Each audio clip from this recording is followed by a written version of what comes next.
Waalaikumsalam. Silakan dibimbing berdoa dulu. Doa mulai.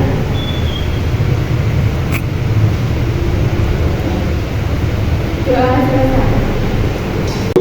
Selamat pagi anak-anak. Pagi Ibu.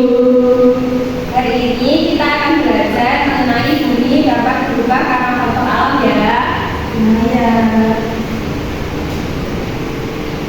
Ada beberapa faktor yang mempengaruhi perubahan tersebut. Yang pertama adalah bencana alam. Contoh dari bencana alam tersebut adalah yang pertama banjir. Banjir itu dapat terjadi karena tingginya curah hujan atau debit hujan yang tinggi. Terus ada lagi contoh dari bencana alam. Saya dulu ya apa? Gempa bumi. Gempa bumi terjadi karena pergerakan lempeng dan aktivitas gunung berapi. Ya, saya gunung meletus terjadi karena aktivitas gunung berapi yang dapat menyebabkan kekeringan di sekitar gunung dan menurunnya potensi sumber daya alam. Faktor yang mempengaruhi perubahan tersebut yang kedua adalah erosi dan abrasi. Ada yang tahu erosi dan abrasi itu terjadi karena apa? Erosi terjadi karena air atau angin yang mengikis tanah dan batuan sehingga dapat menyebabkan perubahan bentuk wilayah. Kemudian abrasi terjadi karena air yang mengikis batuan dan tanah sehingga dapat menyebabkan perubahan bentuk wilayah. Peristiwa alam dapat terjadi karena beberapa faktor antara lain yang pertama adalah kerusakan lingkungan, perilaku manusia, faktor alam. Bencana alam disebabkan oleh faktor alam seperti gunung meletus, gempa bumi, dan tsunami.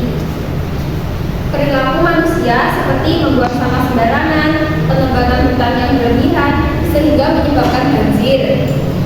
Terus yang terakhir adalah kerusakan lingkungan terjadi sama seperti faktor perilaku manusia yang disebutkan tadi. Paham? Paham. Nah, dari beberapa faktor yang dijelaskan tadi, ada beberapa dampak negatif dari bencana alam terhadap kehidupan manusia, seperti kerugian ekonomi. Kerugian ekonomi itu misalnya dari gempa bumi. Gempa bumi dapat menghancurkan dari bangunan-bangunan perawatan di sekitar. Terus kesulitan air bersih, misalnya kekeringan dapat mengurangi sumber air bersih dan masih banyak lagi. Ada lagi yang tahu contohnya? Saya meningkatkan polusi karena tanaman sebagai agen yang memproses gas karbon dioksida berkurang. Contohnya, kekeringan dapat meningkatkan polusi karena tanaman tidak dapat mendapatkan sumber air itu. Ya, ada lagi. Saya menimbulkan korban jiwa. Dapat menimbulkan korban jiwa baik kematian, cedera berat ataupun cedera ringan. Contohnya gempa bumi dapat menyebabkan korban jiwa dan cedera berat. Nah, dan dari bencana alam tersebut kan ada juga dampak positif. Dampak positif yang disebabkan dari bencana alam. Dari kalian, apakah ada yang bisa menjawab contoh dari dampak positif bencana alam? Saya ya.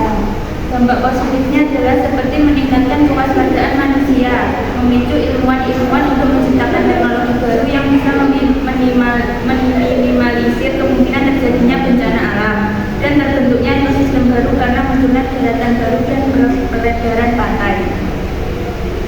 Nah, untuk materi hari ini sudah selesai ya anak-anak. Apa ada yang ingin ditanyakan? Tidak. Nanti sudah paham ya? Sudah, silakan bergemas-gemas, lalu berdoa terus pulang.